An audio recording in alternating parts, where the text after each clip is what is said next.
quiero compartir con usted mi opinión. Es común que nosotros, cada vez que sentimos que las cosas no caminan en el país y queremos pasar factura al gobierno, se la pasemos al presidente de la República y a sus ministros. Pero hay otros actores que son fundamentales, y es la Asamblea Legislativa, los diputados. Inclusive, hoy por hoy, el partido en gobierno, si acaso es la tercera fuerza, con solamente 10 diputados. Entonces, si las ideas, las propuestas y las acciones no salen del Poder Ejecutivo, nuestros diputados, que en su mayoría son oposición al actual gobierno, deberían tener la iniciativa de proponer acciones inmediatas y de tener un control político acertado y permanente para que el Ejecutivo cumpla promesas o al menos cumpla con lo mínimo que se espera de un gobernante. Entonces, cuando hablemos de culpables, cuando hablemos del gobierno de la República, hay que diferenciar a quién queremos juzgar, si a diputados, si a ministros, si al presidente o inclusive, en ocasiones, hasta los gobiernos locales. Esa es mi opinión.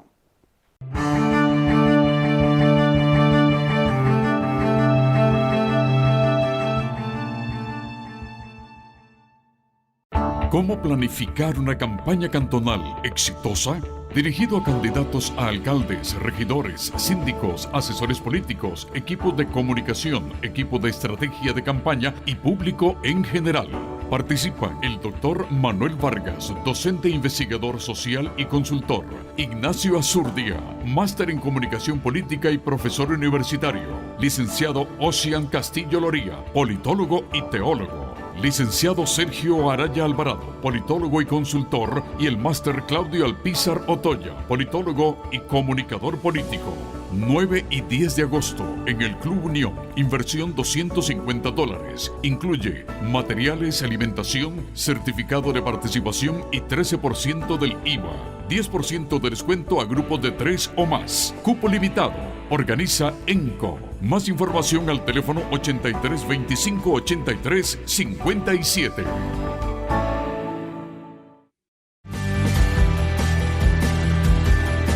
En Instituto Colvic somos especialistas en automatización, electricidad residencial y casas inteligentes. Nuestras carreras cuentan con alta demanda laboral. Contamos con laboratorios altamente equipados. Contamos con la acreditación del INAH en cursos como electricidad residencial y control eléctrico industrial. En Instituto Colvic creemos en tus metas. Recuerde que la educación puede cambiar su vida. Las buenas empresas tienen una conexión. Solo las mejores están doblemente conectadas. Asegure la continuidad de su negocio y adquiera su redundancia de fibra óptica con un 50% de descuento al adquirir un enlace primario. Sea parte de las empresas doblemente conectadas y que nada detenga su negocio.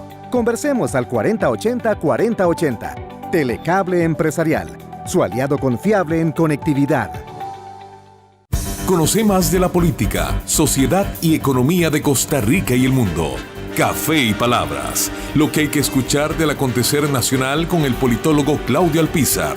Café y Palabras, porque la política sí importa. Escuche Café y Palabras de lunes a viernes a las 3 de la tarde en Colombia, con un país en sintonía. Café y Palabras. He invitado 2 actores de nuestra Asamblea Legislativa para conversar de la situación de nuestro país. Una situación que a todas luces genera crítica, genera preocupación, y he considerado que 2 buenos diputados que nos pueden orientar sobre ese tema son Paola Valladares Rosado, diputada del Partido de Liberación Nacional, ingeniera civil y máster en gerencia de proyectos, y don Eric Rodríguez Steller, que es diputado independiente, abogado, economista y máster en asesoría fiscal. A ambos bienvenidos a Noche Sin Tregua. Muchísimas gracias, un placer de verdad compartir con usted y con Eric en esta tarde-noche de domingo. Un placer, don Claudio, siempre a las órdenes. Un placer compartir con doña Paola y un saludo a todos los televidentes. Los invito a que brindemos por nosotros, por el televidente y sobre todo por nuestro país. Salud. Salud. Salud. Veamos, los analistas políticos tenemos una lectura de lo que pasa en el país, digamos que un poquito más cercana que otra lectura que tienen los ciudadanos. pero ustedes están en el vientre del monstruo del Estado. ¿Qué lectura harían ustedes de la actual situación del país?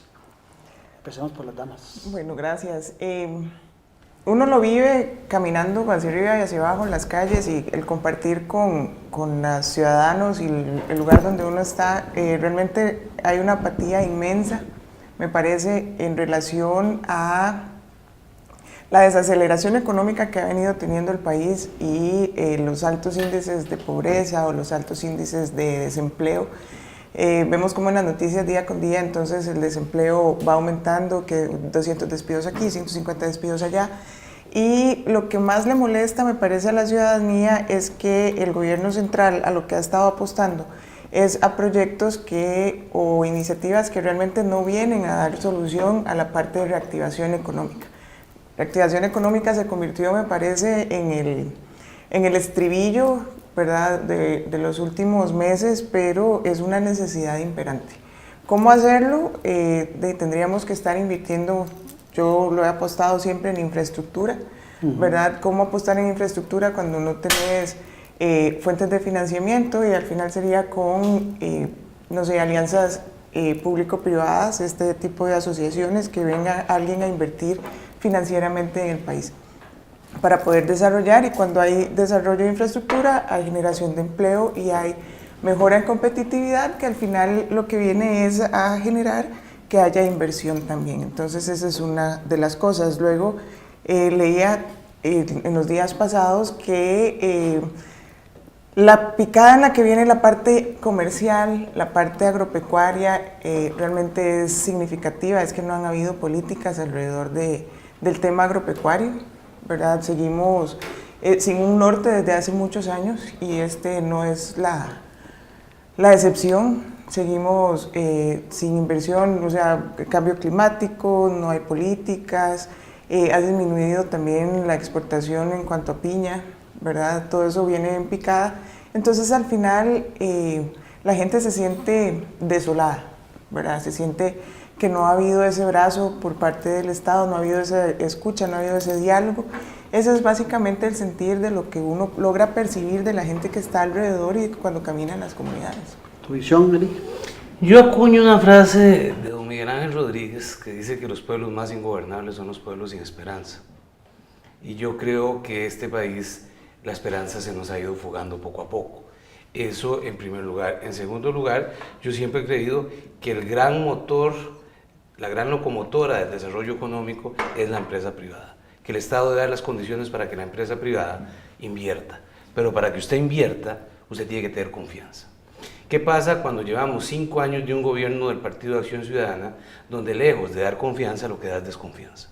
Entonces no podemos llegar a decir vamos a traer inversiones, tanto nacionales como extranjeras, simplemente porque somos la Suiza centroamericana y porque somos un país muy bonito y todo ese tipo de cosas. Con eso no vamos a traer inversiones.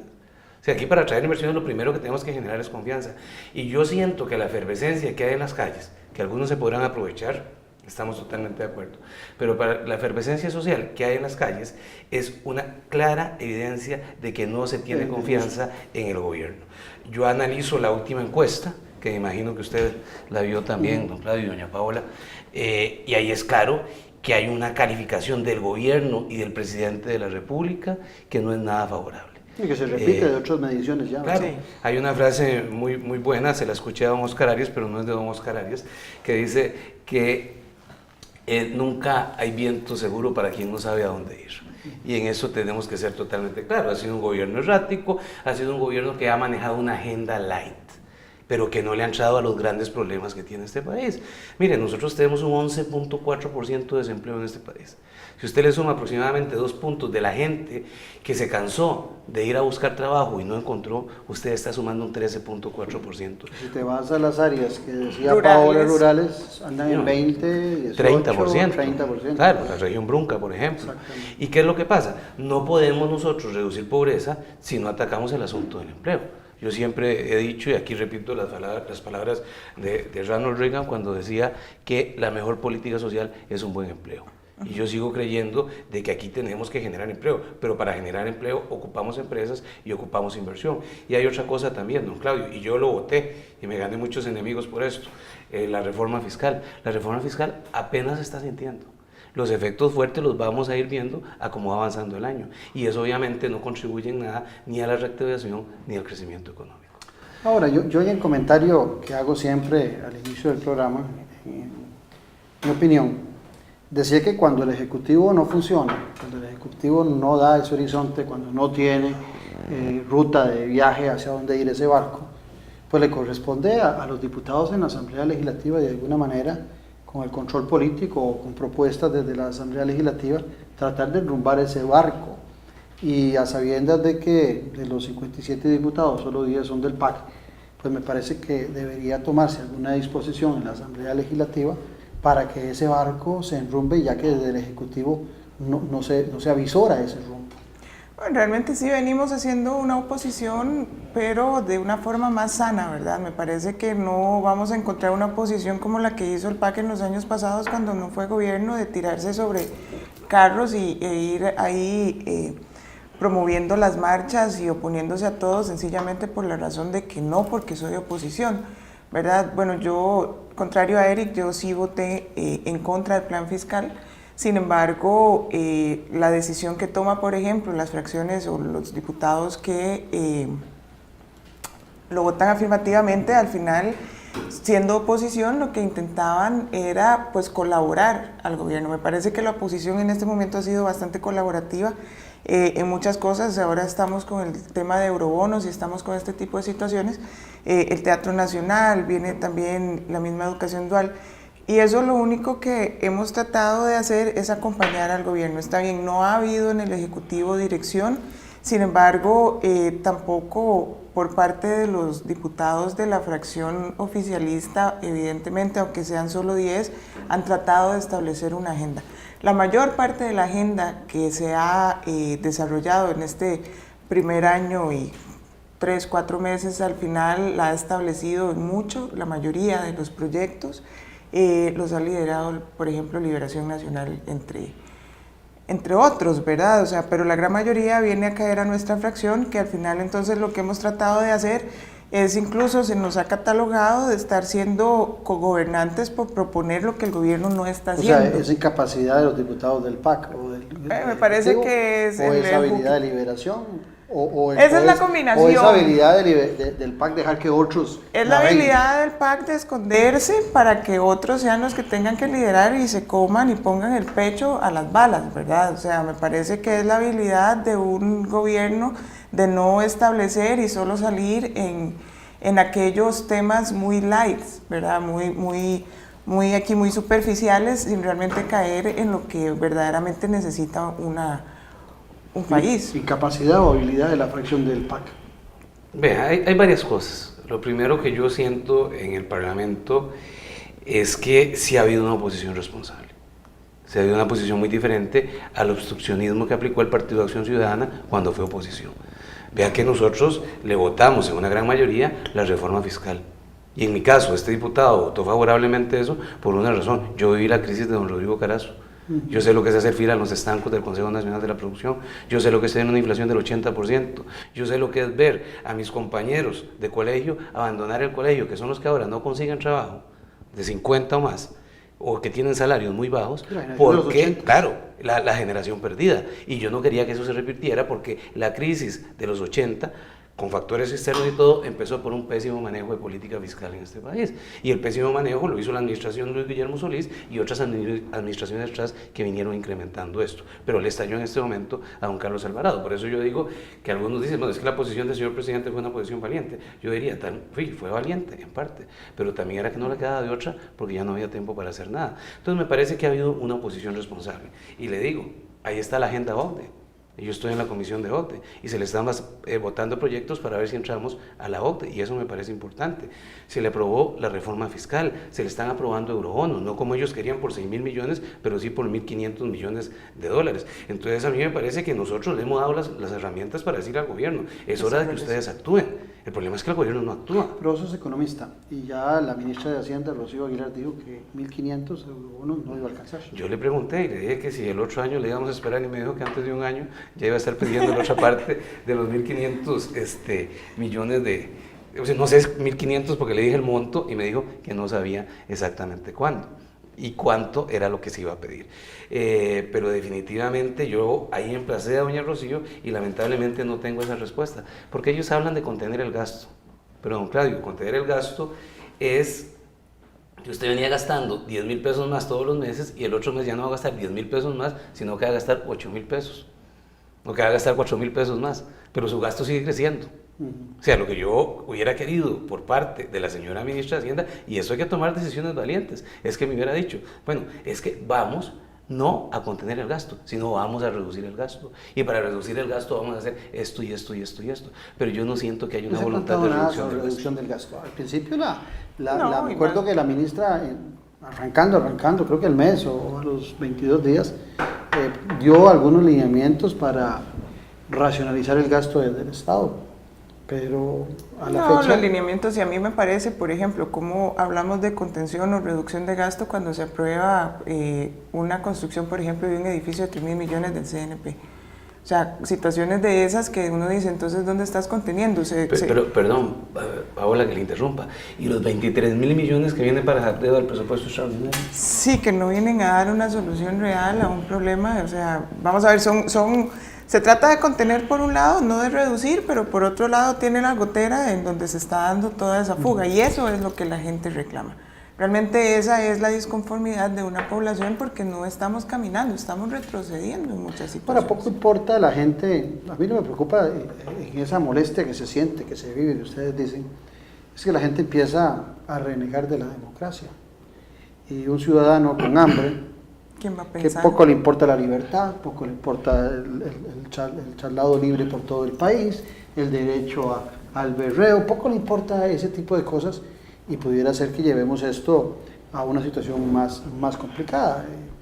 Algunos hicimos un poco de mofa en relación a este comando que salió en estos días, pero también es cierto, que eso que vos comentabas, cuando uno conversa con la gente, hay gente que inclusive plantea esa posibilidad de una forma violenta de acabar con el gobierno. Eso es cierto. Un golpe de Estado, hacer esto, tomar medidas. O cuando te dicen que hace falta alguien con poder, un dictador, que venga que le pase por encima prácticamente la institucionalidad. Que fulano o sutano hubiese dado orden y ya estuviera. Sí, claro, pero no vayamos muy largo, don Claudio. Acuérdese que don Beto Cañas decía que la democracia tenía serios problemas y que él no sabía si esos problemas los resolvía la democracia. Que aquí cuidado, si no era mejor un hombre fuerte que dijera para dónde va el país. El mismo don Alberto Cañas lo había dicho tiempo atrás. Entonces ahí es donde uno se queda patinando. Decía don Oscar Arias, a usted que le gusta, usted que es del Partido de Liberación Nacional, decía don Oscar Arias que los problemas de la democracia se resuelven con más democracia. Pero volvemos al punto de partida que yo había planteado. Cuando usted no tiene esperanza, y lo que usted decía, ¿qué me importa a mí la democracia? ¿Qué me importa el voto? ¿Qué me importa la institucionalidad? Si yo tengo hambre, no tengo trabajo y no tengo que darle de comer a mis hijos. Entonces ahí, esos son los grandes problemas de ingobernabilidad, y donde no se duda en atentar contra la democracia, porque la democracia no le está resolviendo esos problemas, ni le está dando los instrumentos para que usted resuelva los problemas. Ahora, vos, en el caso tuyo, vos sos músico. Usted parte de la Sinfónica Nacional. Juvenil, sí, cuando era joven. Jovencillo. Bueno, pues hace poquito. Sí, pero te hago la referencia porque, ¿qué tocabas? Clarinete. Ok. Sí. Vos no salías a tocar tu clarinete sin que el maestro te indicara con su batuta que te tocaba. Correcto. Darle. ¿Quién hace eso? Y yo un tronco de maestro como Gerald Brown. Ok, para que veas. Ajá. Bueno, entonces, ¿quién hace hoy de maestro de esta orquesta en el Poder Ejecutivo? ¿A quién le toca esa función? ¿Quién tiene la batuta? No, por lo menos creo que la batuta se cayó. No veo ningún director de orquesta. Y obviamente si no veo ningún director, no voy a ver la batuta. Estamos claros, ahí es como... Pues no es una sinfónica, sino es una charanga. Ahí es como cuando uno está en una cimarrona y más o menos dicen 1, 2, 3, sí, y entramos todos y cada uno lleva su partitura a como mejor le parezca. Pasa así con los ministros. Más o menos, cuando aparecen, es que no hay batuta, no hay director, no hay ministros, entonces al final yo creo que ni siquiera vamos sinfónico. Si es que estamos en el tema. Lo que ustedes están comentando es una situación muy delicada. A mí un me gobierno de la parece... República que en honor a la verdad, así como Liberación anteriormente estuvo 8 años y anteriormente la Unidad Social Cristiana estuvo 8 años con Miguel Ángel y con Abel, pues este va a estar 8 años también, y si ustedes me dicen que en estos momentos es ese desorden del Ejecutivo, algunos dirán de los que nos ven, es que son opositores, y entonces todo lo ven mal. Vea los cambios que ha tenido en cuanto a ministerios, o sea, las bajas que va teniendo, igual cuántas bajas tuvo Luis Guillermo en el corto plazo, y eso es porque sencillamente nunca estuvieron preparados para gobernar. Así de fácil, o sea, nunca tuvieron la estructura para llegar a donde están, nunca se imaginaron, siempre fueron oposición de que esto se iba a generar. Claro, yo le voy a ser muy sincero, yo admiro el trabajo, y aquí para mí lo más fácil sería criticar, pero yo pienso que el trabajo ha sido responsable por decir a algunas personas, doña Rocío, ha sido una persona responsable en el manejo de la hacienda pública, no como yo quisiera con la parte de recorte de gasto, pero por lo menos porque cuando hablamos de un déficit hablamos de una tijera, y la tijera tiene 2 navajas, una es la tijera del gasto y otra es la tijera de los ingresos. Por lo menos ha sido una buena señora ministra de deuda y de ingresos. Me parece que me queda viendo el gasto, pero obviamente que lo que tenemos hoy por hoy es diferente a lo que tuvimos con don Helio Falles, que ahí sí es cierto que a mí se me para el pelo totalmente, ¿verdad? A mí me parece que por ese lado pues se está actuando responsablemente. Creo que tenemos un presidente del Banco Central de lujo, el señor Cubero, me parece que es un presidente de lujo y me parece que ese es el camino correcto, pero cuando uno empieza a ver los problemas en seguridad, yo no veo que los problemas de seguridad se resuelvan. Y usted lo decía muy claramente ahora, don Claudio. Mire, yo no me veo, y que no me digan después de que yo estoy fomentando desestabilizar un gobierno, pero haber atrapado a este comando con la publicidad que le han hecho y con la complicidad de algunos medios de comunicación, yo creí que habían desarticulado el Estado Islámico, por lo menos con lo que habían hecho, ¿verdad? Entonces a mí me parece que este gobierno es mucho venta de humo, mucha venta de propaganda. Les funcionó para ir a primera ronda y para ganar segunda ronda, les funcionó. Tu ex candidato a la presidencia dice que es un comando de... ¿Cómo es? De botas de colibrí. Sí, pero sí, esas armas, yo creo que el peligro más grande era que uno pudiera contraer un tétano, ¿no? Como estaban derrumbradas y de viejas y todo ese tipo de cosas, pero lo han presentado, quién sabe cómo. Mire, a mí me estafaron. De desviar un poco la atención sobre ellos son muy buenos, como lo decía Eric, tirando cortinas de humo, o sea, cada vez que viene algún tema bastante fuerte, aparecen, tiramos el tema de aborto, desestabilizamos con temas sociales que al final lo que viene es a polarizar y distraer un poco la atención de los temas que realmente deberían de estar resolviendo. Entonces, hagamos como recuento, está esto, está cuando salió a caminar por la Plaza de la Cultura y el espectáculo, que ya después en la noche volvió a ir a darse otra vuelta para que vieran que esto era un mundo de paz y amor. Entonces, al final es para no afrontar las situaciones. ¿Cuántas veces han hablado ustedes directamente con el presidente de la República en estos 14 meses? Directamente. Yo he ido, tal vez en mi caso, porque, bueno, yo no soy fracción, pero digamos que soy una especie de jefe de fracción de mí mismo. Entonces toca. Pero en este año y 4 meses he ido unas 3 o 4 veces a Casa Presidencial y hemos conversado sobre algunos temas. Similar, las veces que he invitado a la fracción en pleno, de forma personal o por algún tema puntual, yo nunca he ido a conversar con el presidente. Y en esas conversaciones, esas 3 que tuviste vos o las 3 que tuviste vos, ¿has sacado alguna conclusión o ha salido de esa reunión algo importante? ¿O es solo el café? Digamos, nosotros como somos 17, entonces es como todo el mundo propone y vamos a generar una agenda, sobre todo cuando venía la parte de el periodo extraordinario, de sesiones extraordinarias anterior. Entonces, mire, estos son los proyectos que nos interesan como fracción, ¿verdad? O sea, que los van a lograr. Entonces, era más bien ese tipo de reunión. Pero usted llevaba la agenda. Sí, los proyectos que a Liberación le interesan. ¿El presidente no llevaba agenda o sí llevaba agenda también? No se escuchaba. Pero no les decía, estos son los que me interesan a mí, estos son los proyectos que... No, él tenía la papa en la mano en ese sentido, ¿verdad? Porque él era el que ya iba a empezar a convocar proyectos. Y ahorita ya estamos a 15 días de que eso vuelva a suceder, ¿verdad? Y lo que me preocupa es que empiecen a elaborar un plan o una agenda de trabajo una vez que llegue el 1 de agosto. y no de previo para ir entonces generándole la antesala a los proyectos que podrían estar generando esas ¿Y a vos actividades. te ha planteado el presidente una orientación hacia dónde va, qué pretende, cuáles Yo le las hablé de prioridades algunos, que tiene? yo le hablé de algunos proyectos, inclusive hay 2 proyectos que no son míos y yo puse a despacho, que era el proyecto Cerrar y Fusionar de Otón Solís. Malísimo, por cierto, pero no importa, no ¿Qué? hablamos de eso, sigamos. Hay que hacerle cambios, Malísimo. pero no está malo. Después Es hablamos malísimo. de eso. Yo me lo he y estudiado de entramos- arriba para abajo, es malísimo. Pero sigamos, ese no es el tema, hablamos de otro. Ahora, viene el otro punto, y yo le dije que había algún interés, vea usted qué curioso, son malísimos. Con Fusionar habría que hablar, pero después le Pero sacamos, no va a después decir le ahora, sacamos punta al lápiz. gobernar sin, ¿cómo es que el de Otto Guevara? Gobernar sin... Sí, había uno que decía otro. Sí, gobernar sin peros, o igual. Pero ahí el asunto que yo veo es que, vea qué curioso, esos proyectos lo tuvo el licenciado Enrique Sánchez, no el licenciado, ¿ah? Estoy equivocado. Guardados ahí en la subcomisión en jurídicos, no los movió nunca. Resulta que yo Y eran despaques, esos sí, proyectos claro, aparte. paso de jurídicos a económicos y yo quiero traerme el proyecto Fusionar para económicos. Y Gobernar sin excusas, era el de Tom- sí, el de Otto. y ahora sí les interesa, ahora sí les interesa. Y entonces no quisieron ceder el proyecto hacia el otro lado. O sea, esta gente era como decía mi abuela, ni pican leña, ni prestan el hacha. Y cuando yo iba a conversar con el señor presidente, lo primero que uno nota es 2 cosas. Los temas light, de que si vos estuviste en la Sinfónica, de que cómo llegaste a política, de que allá, se hablan con el señor presidente de la República. Y los temas serios se hablan con el señor ministro de la Presidencia.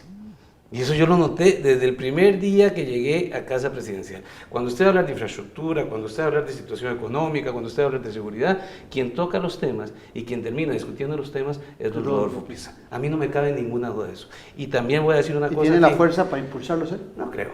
Y también Bueno, voy a decir y con suerte, porque yo con Rodolfo nunca he podido, o sea, con quien logro tener comunicación es con Agustín Castro, que es el viceministro de ¿cómo le llaman? Le quedó en nada a usted. Sí, imagínense. Quedó en nada. No, y con él sí se resuelven, o sea, yo realmente, y yo siempre lo he manifestado, o sea, con Rodolfo Pisa es como un fantasma, ¿verdad? Y ni siquiera volvió a la asamblea. Yo no creo que tenga la fuerza y me parece que ya tiene actualmente un margen de maniobra muy estrecho por todo el desgaste que se tuvo con la reforma fiscal y otro tipo de cosas. Entonces, en los últimos conflictos pareciera más un ministro de la presidencia ausente que flaco favor le hace al mismo poder ejecutivo, ¿verdad? Pero ahí es donde uno nota, y lo voy a decir aquí, don Claudio, yo soy muy directo, que como dicen, esta presidencia de la República, el PAC se la encontró. Pues yo creo que ni el PAC se la esperaba. Sí, pero veamos, independientemente que se la haya encontrado o no, Está. son 4 años y el país no puede soportar 4 años en la inercia. Y 4 años para el gobernante que venga a recuperarlos es duro, y vos lo decías bien. Son varios gobiernos, varias cosas que se han dejado de hacer en décadas pasadas, y hay un cúmulo de cosas que le toca al que viene, que sabe lo que se va a encontrar, ¿verdad? Yo no creo que nadie pueda proponer su nombre, o es un irresponsable que no sepa a lo que va a llegar y que va a encontrar, ¿verdad? La gestión de gobierno del Ejecutivo es fundamental. Sí, y no tenemos ahorita, o sea, realmente esa es mi postura, o sea, no hay un liderazgo por parte del Ejecutivo de estar generando proyectos, o sea, ¿dónde estamos con proyectos? Vamos a ver, vea el asunto de la caja, ¿verdad? Y no quiere devolver ese ahorro para poder generar la parte en ¿cómo se llama? Todo lo que es el sector salud, la parte social, pero no hay una presidencia que venga a exigir que todas esas cosas se empiecen a resolver si son su mismo gabinete. O sea, no hay ese liderazgo por parte del Ejecutivo, por parte del presidente, de decirle a sus subalternos, a su comando de trabajo, vamos a hacer esto porque esto nos está generando, porque esta otra situación nos está dando. O sea, en el sector agropecuario, mire, ¿qué es lo que está pasando? ¿Cuáles son las políticas? ¿Qué es lo que estamos haciendo? Se supone que iban a haber algunas especies de exoneraciones y en cuanto a créditos íbamos a alivianar un poco la carga para que los pequeños y medianos agricultores pudieran tener algún respiro en cuanto a sus necesidades, y al final seguimos ahí dando vueltas como el perro detrás de la cola, ¿verdad? Pero nada se resuelve. Se habla, no se ejecuta, y no hay quien venga a exigir cuentas de por qué no se está ejecutando dentro del mismo gobierno.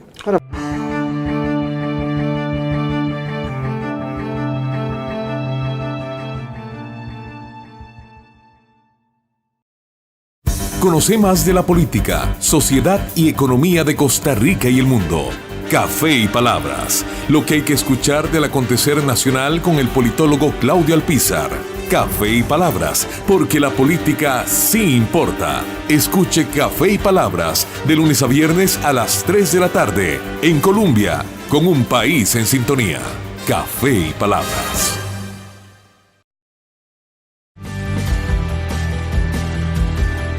En Instituto Colvic somos especialistas en automatización, electricidad residencial y casas inteligentes.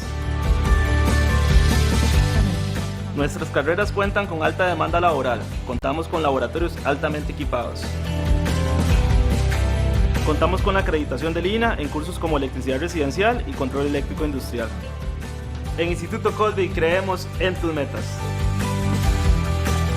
Recuerde que la educación puede cambiar su vida.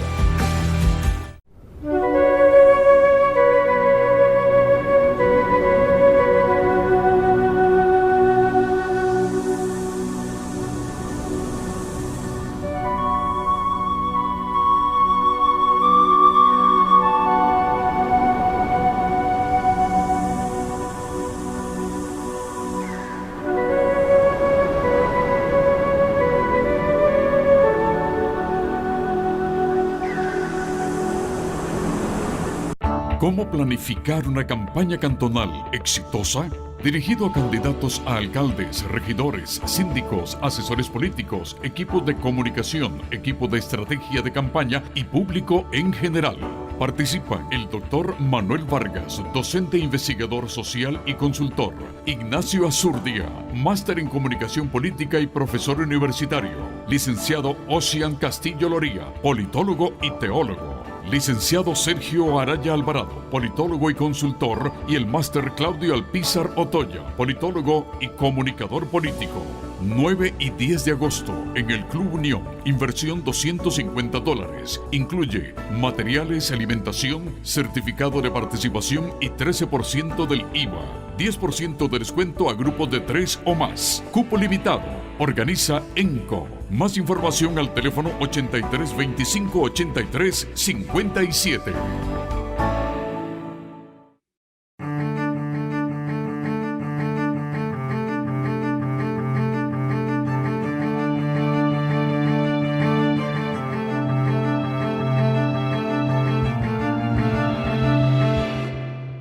Encontramos un presidente con un aprecio ciudadano que está debajo del 20%, o sea, el 80% de la gente disgusta con el gobernante.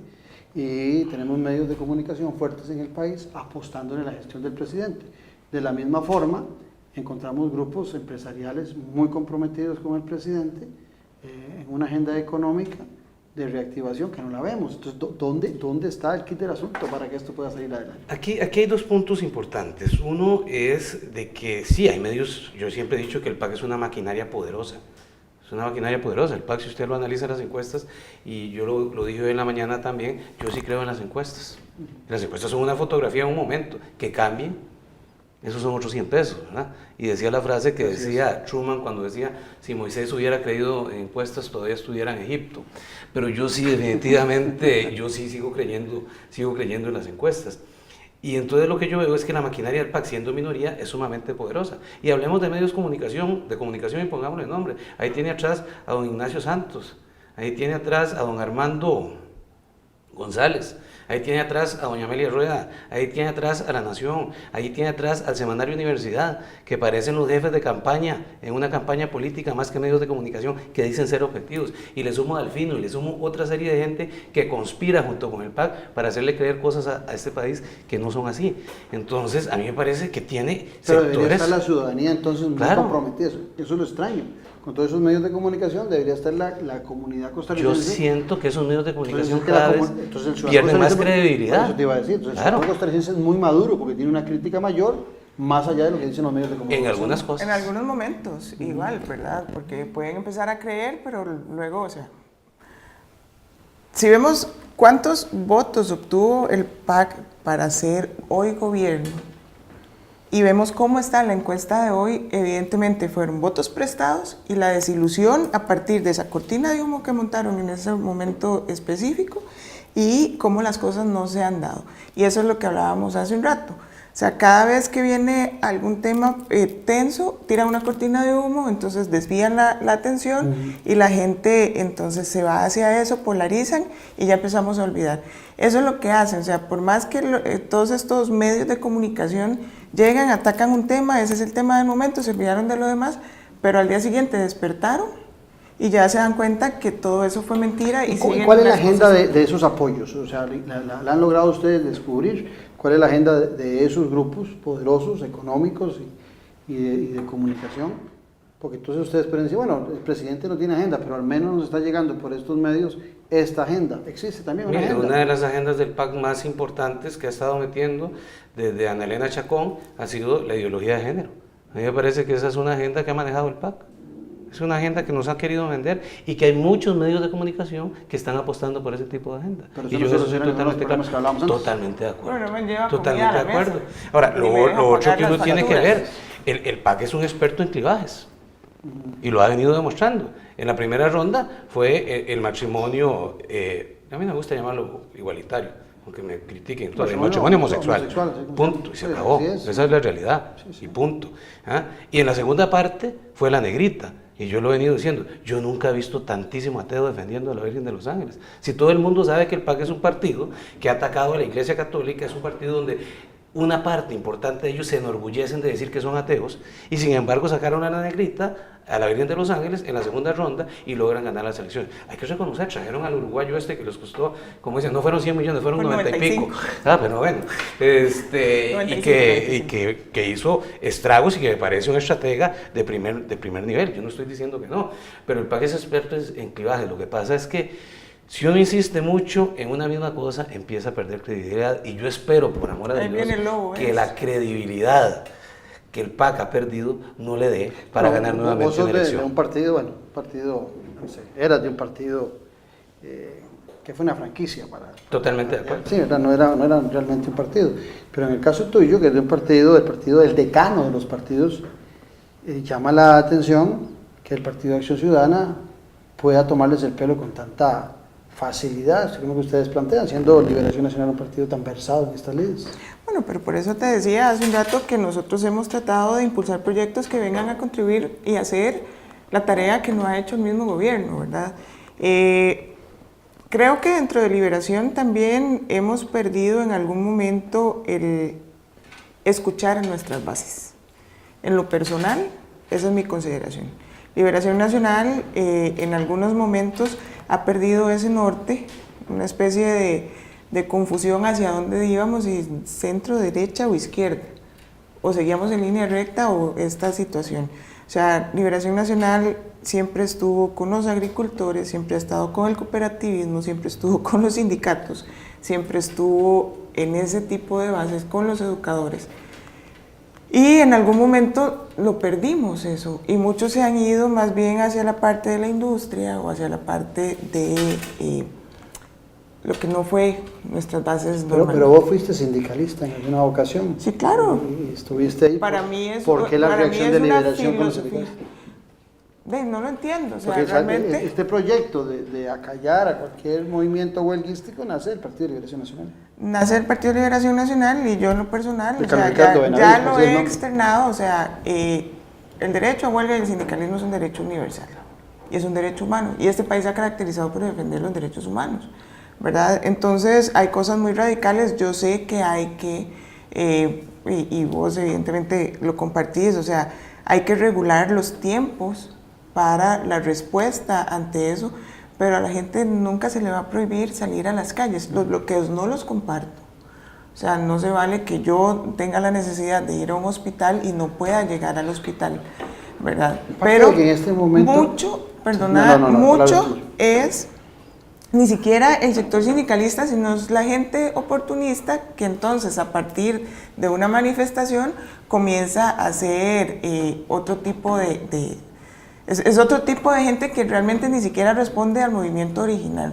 Y aquí también hay actores que para mí lo que siguen es aprovechándose en el tiempo para seguir figurando, y siempre lo he dicho, o sea, una figura como Albino Vargas no representa el sindicalismo de este país. Yo no me veo como sindicalista representada en Albino Vargas, sencillamente es una figura que ha estado en el tiempo. ¿Por qué? Porque los sindicatos no han sabido reinventarse. Y él ha tenido la oportunidad, hace 15 días que estábamos en los movimientos de huelga, y él hablaba de un sector multisectorial, o sea, de un movimiento multisectorial y esto y el otro, y al final sencillamente es la oportunidad de seguir haciendo algo, pero yo lo que creo es que el sindicalismo debe ayudar a construir el país. Pues he estado muy afín a ese proyecto de tu sindicato. ¿No te parece que es inoportuno en un momento de tanto choque social, de tanta molestia social, que es inoportuno salir con ese proyecto y a apoyar a ese proyecto cuando lo que más bien se requiere es buscar puntos de encuentro y no de distanciamiento? Vamos a ver varias cosas. La primera es, don Claudio, no es prohibir la huelga a rajatabla. De eso no trata el proyecto. No me salgas que es con prohibir las huelgas políticas, porque todas son políticas. Bueno, al fin y al cabo, usted también, usted que ha Como estudiado politólogo, a don Pepe Figueres, don Pepe dijo huelga es huelga y punto. Aquí no es si es legal o ilegal o política o contra políticas públicas, huelga es huelga y se acabó. Pero sí yo pienso que ahí tenemos que empezar a definir qué son servicios esenciales, qué son servicios trascendentales, y a mí me parece que el proyecto lleva una buena parte. Pero llegan al proyecto, digamos, en el momento donde hay más totalmente de acuerdo. Molestia ciudadana, entonces da la impresión de que ustedes quieren, ustedes quieren acallar a la gente en beneficio del gobierno de don Carlos Alvarado. Y comparto, yo no estoy en contra de los sindicatos, estoy en porque contra... el Ejecutivo no se ha pronunciado en ese proyecto, yo creo que cayó Torga. Pues no les conviene. Y acuérdense que el vicepresidente que tiene salió de los grupos sindicales, que después lo escondieron y todo el asunto, pero bueno, ese es un enano de otro cuento. Pero aquí tenemos que ser claros, yo no puedo estar en contra de los sindicatos, ni el derecho a manifestarse, ni el derecho de huelga como tal, pero sí pongamos cuál es el recuadro que hay que hacer. Lo que usted está diciendo es totalmente claro, es el mejor momento. Cuando el proyecto se empezó a plantear, la efervescencia social no era tan fuerte como la que tenemos ahora. Pero yo le digo algo, aparte de esto, y volvamos al punto del Poder Ejecutivo, que a mí me gusta entrarle por ahí, vamos a ser totalmente claros en esto. Vea la torpeza del señor presidente de la República. Saca al ministro de Educación, bueno, o lo sacan, o lo salieron, o se salió, no sé, y pone una persona del Ministerio de Educación que sigue las mismas líneas y las mismas políticas que la gente ha venido quejándose. Vea la falta de tacto para llevar a este tipo de cosas. Sí, ni siquiera lo disimuló, sino que lo dijo abiertamente. Claro. Viene por otro lado ahora y nombra al señor Sáenz de secretario del Consejo Nacional de Concesiones. Una persona cuestionada, accionista de una empresa que precisamente supervisó la trocha, y la pone en uno de los puestos fundamentales en el Consejo Nacional de Concesiones. Supervisó la trocha y sigue supervisando ahora en este por eso. país, ¿verdad? Y además es ex esposo de la señora ministra de Justicia. Entonces, cuando usted quiere generar confianza, ¿cómo va a generar confianza? Porque ya esto me empieza a oler a nepotismo por un lado, y después me empieza a oler a decir, ¿qué confianza voy a tener yo en estas personas si son los mismos que le costaron una millonada de colones? ¿O será que el presidente, en una forma despreocupada, deja que otros le traigan nombres y él no sabe ni quién es, ya va a los nombres? Ahí sí me preocupa que ahí me preocuparía todavía más. A alguien, entonces tome decisiones que él tiene que tomar. O sea, porque vamos a ser claros, uno es ignorante, todos somos ignorantes, uno no puede saberlo absolutamente todo, pero a la hora de tomar decisiones por lo menos debe asesorarse. Me acaba de decir hace un rato que Rodolfo Pisa, ¿o no fuiste vos? No fui yo. Que con Rodolfo Pisa es cuando se puede hablar de los temas del país. De los grandes temas, de los temas serios, de los temas que realmente... No tiene ningún sentido. Con don Carlos nosotros hemos hablado de si yo estuve en la Sinfónica, que yo tocaba clarinete y él tocaba guitarra. Es una conversación jocosa y amena. De músicos. Sí, pero de ahí no pasamos a tratar los grandes problemas de este país. Él habla de los Rolling Stones y vos hablas de Mozart. Más o menos. Pero y ahí se ponen de acuerdo. Pero vea usted que aquí hay algo muy curioso. Yo no he conversado con él, es que yo no soy músico. Aquí hay algo muy curioso, y yo lo digo, una cosa es administrar un país y otra cosa es gobernar un país. Y para gobernar un país ocupamos un estadista, no ocupamos un administrador. Y aquí lo que tenemos es un administrador, no un estadista. Y lo que este país está demandando desde hace rato, y creo aquí, le voy a hacer un piropo a usted, el último estadista, y le voy a caer mal a mucha gente, para mí el último estadista que ha tenido este país se llama Oscar Arias Sánchez. Te lo digo honestamente. Hoy sí me ha... Seguro que lo tenés impresionado con el verde. Con el verde blanco. No, es que después la voy a criticar, esa que está muy cerquita del PAC, pero eso después. ¿Quién está cerquita del PAC? Yo los veo a ustedes como muy y carne. Para ustedes que están en la decisión, en los grandes temas a nivel nacional, decía Keynes, cuando se hablaba de largo plazo, que a lo mejor en el largo plazo todos estamos muertos, ¿verdad? Y entonces, que las decisiones en aquel tiempo, que se podían tomar decisiones en el país con políticas keynesianas, uno podía pensando en los estadistas, pensar en el futuro, no solo en el presente. Pero cuando usted tiene a un país que está harto, que le da 8 años a la unidad, 8 años a liberación, 8 años al PAC hasta el 2022, les da 8 años para que hagan políticas de largo plazo. Esas políticas entre Miguel Ángel y Abel fueron diferentes, entre Oscar Arias y Laura Chinchilla fueron diferentes, parecían de partidos diferentes, y ahora parecen de partidos diferentes. Entonces, en este momento el ciudadano no está dispuesto, eso es lo más grave, a dar espacio para políticas de largo plazo, porque se cansó de los políticos, quiere la inmediatez, quiere soluciones ya. ¿Qué hacer? Yo pienso, don Claudio, que aquí hemos perdido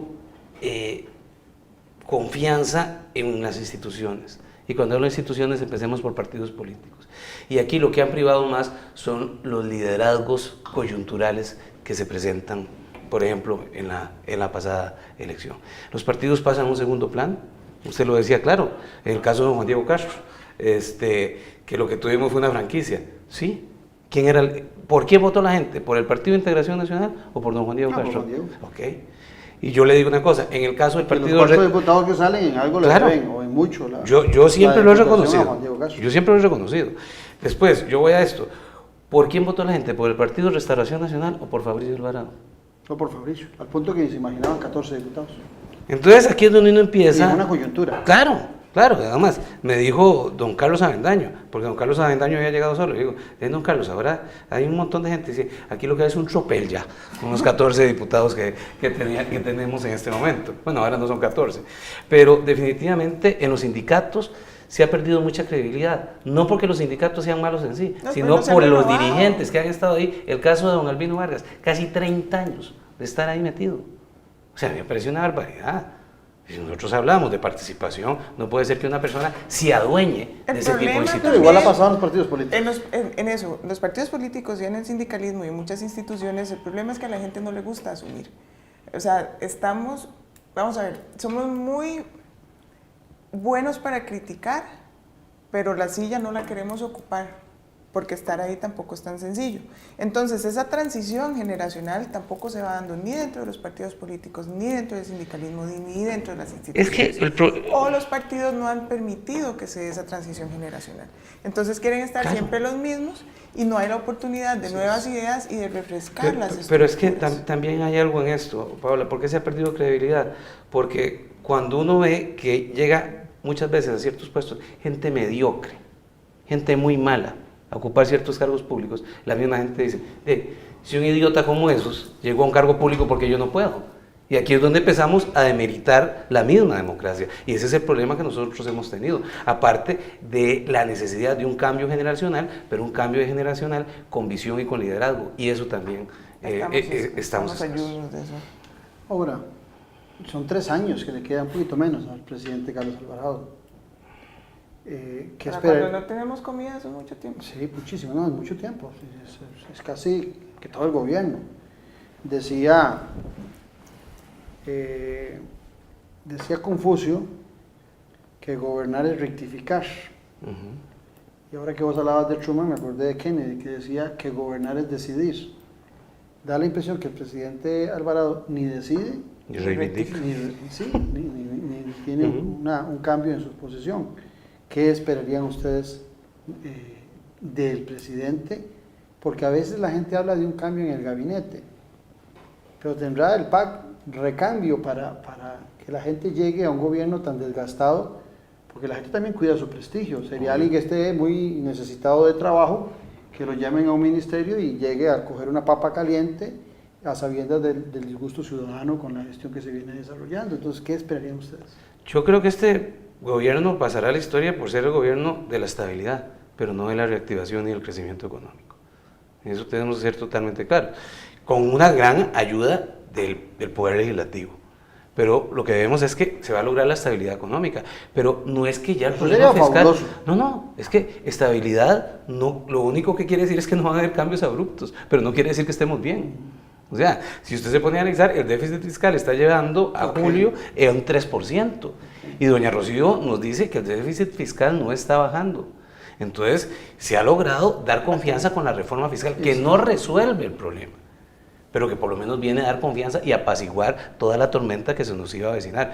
Y yo pienso que ¿Pero este confianza gobierno... a quién? Porque no veo es que, claro, una reactivación por eso, económica, nuevas por eso inversiones. este gobierno, eso es lo que va a quedar, porque con el tiempo que le queda y la falta de confianza que tiene por parte de los ciudadanos, yo no veo este gobierno reactivando este país. Me parece que esa va a ser una tarea que le va a tocar al próximo huésped de Zapote. ¿Cómo lo ves vos? Comparto mucho esa parte con Eric, o sea, realmente hablabas de decidir o rectificar, debería de comenzar a rectificar, para rectificar ciertas situaciones, por lo menos las líneas hacia dónde va o decidir hacia dónde vamos a ir. El país no va a soportar no tener reactivación, o sea, el país no va a soportar esto que vemos hace 15 días, lo vimos para la reforma fiscal y probablemente lo vamos a seguir viendo. Hoy hubo manifestaciones. La gente en su desesperanza va a seguir haciendo eso. Ahora, vos sos ingeniera civil y el tema de infraestructura no te es ajeno. Uno tiende a ver al ministro Rodolfo Méndez como de lo mejor del gabinete. ¿Estamos en lo cierto o falta mucho para la reactivación desde la infraestructura? Bueno, él tiene toda la experiencia, es un referente en la parte de ingeniería. Sin embargo, entonces veamos este nombramiento en concesiones, o sea, lo hace el presidente, recomendado por quién, por él. Entonces al final empieza a caérsele las medallas, ¿verdad? Se compromete a veces a que los empréstitos van a estar, fideicomisos, y luego sale diciendo cuando defiende el presupuesto que probablemente no era todo el monto para esa sola carretera. O sea, hablando del caso de San Ramón y situaciones de esas. Entonces, se va perdiendo, ya lo decía, o sea, tanto que se da la vuelta y que viene el lobo y no llegó. Cuando llega, de verdad no le creen, es lo mismo. O sea, hablan tanto y tanto y tanto y la gente tiene la esperanza. Y cuando no lo cumplen, esto se cae. Es lo mismo con don Rodolfo. Sí, es de lo mejor, creo yo, que tiene el gobierno. Sin embargo, ha cometido y sigue cometiendo algunos tropiezos que no lo van a llevar muy largo. En el caso tuyo, ¿algún ministro? Bueno, hablaste ahora de Rocío Aguilar, que estaba... De doña Rocío, me parece la presidencia del Banco Central de Costa Rica, con don Rodrigo Cubero, está en buenas manos. Inclusive, la coordinadora del equipo económico, a mí me parecía que es una persona que tiene un buen conocimiento de economía, fue profesora mía, doña Ana Camacho. Pero al parecer, sí, al parecer no debería estar, totalmente de acuerdo. Las circunstancias no por han ella, cambiado pues, mucho. Pero ya sé que es curioso, claro, usted citaba a John Maynard Keynes ahora. Y John Maynard Keynes decía en efecto eso, porque John Maynard Keynes era en el corto plazo y cuando el plazo, y en el largo plazo, ¿qué va a pasar? Dice, en el largo plazo todos vamos a estar muertos. Entonces, algunos economistas que no somos keynesianos decíamos sarcásticamente, sabedlo, John Maynard Keynes está muerto, ¿verdad? Pero en esto tenemos que ser... Sí, pero vamos a esto. John Maynard Keynes dice, bueno, en el momento en que la locomotora privada no está impulsando la economía, entonces que entre el Estado a suplir esa parte de impulsar la economía. Totalmente de acuerdo, pero eso es cuando los desempleos son cíclicos. Y el problema, don Claudio, es que nosotros en este país no tenemos un desempleo cíclico, sino que tenemos un desempleo estructural. Entonces gastar y gastar más, eso no va a reducir el desempleo, porque aquí tenemos otro problema. Tenemos la gente menor de 30 años, entre 15 y 30 años, 18 años, que no consiguen trabajo. Y por otro lado, tenemos gente mayor de 40 años que tampoco consigue trabajo. Entonces ahí son asuntos estructurales. Y esas son las cosas que hay que empezar a ver cómo se reforma. Y tenemos un INA que es terrible, porque en el INA el 60 o 70% de la gente que sale del INA no consigue trabajo. Y algunas de las cosas, ustedes que son mayoría, el PAC son 10 y nosotros son 40, ¿y qué sería? 47. No hay posibilidades de hacer algo desde el Parlamento para por lo menos al próximo presidente de la República dejarle un poquito más llano. Hay un proyecto, y ahora que profundice, que es de Warner, que es la educación dual, y que ha causado mucha roncha. Esa es otra de las cosas, pero la educación dual funcionó en Alemania y los chinos le copiaron esa idea a Alemania y les fue muy bien. A mí me parece que ese es un proyecto bastante importante y que puede ayudar a mucha gente que sale del colegio por lo menos a tener una profesión, pero se ha satanizado. Hay que desatanizar ese tipo de proyectos. Sí, es la forma que ha venido pues haciéndose. Sí, nosotros desde el legislativo pues continuaremos generando propuestas que eventualmente ayuden a esa mejora de la reactivación económica. Creo que es convicción de todos convertirse en una oposición o seguir siendo una oposición colaborativa, pero sí demandamos que el Ejecutivo comience a dar línea real de hacia dónde necesita este país empezar a caminar. Ya lo decía Eric, probablemente el resto de los 3 años no vayamos a tener ese crecimiento económico, pero necesitamos generar ciertas cosas para que la gente tenga cómo comer. O sea, el problema, a mí lo que me preocupa es que estamos faltos de diálogo social, estamos faltos de escuchar. O sea, la situación de pesqueros, si hablamos, seguimos la pérdida de credibilidad. O sea, yo leí lo que se firmó el 29 de octubre del año pasado, agosto. Estamos a 2 meses.